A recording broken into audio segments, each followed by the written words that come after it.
BRS పార్టీలో జరుగుతున్న పరిణామాలపై కల్వకుంట్ల కవిత ఎక్స్ వేదికగా తన అభిప్రాయాలను ట్వీట్ చేశారు. నిజాలు మాట్లాడితే ఇంత మూల్యం చెల్లించాల్సి వస్తుందనుకోలేదని ఆవేదన వ్యక్తం చేశారు. ఆయన తెలంగాణ ప్రజల కోసం మళ్లీ 100 రెట్లు మూల్యం చెల్లించుకోవడానికి సిద్ధంగా ఉన్నారని స్పష్టం చేశారు.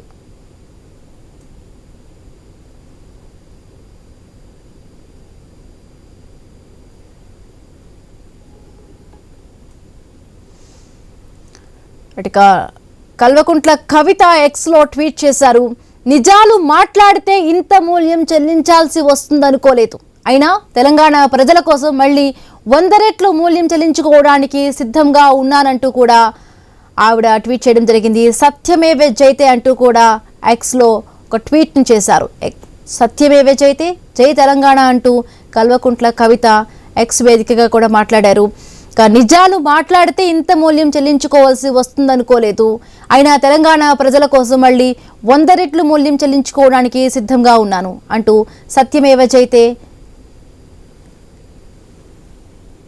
జై తెలంగాణ అంటూ కవిత ట్వీట్ చేశారు, ఎక్స్ లో పోస్ట్ చేశారు.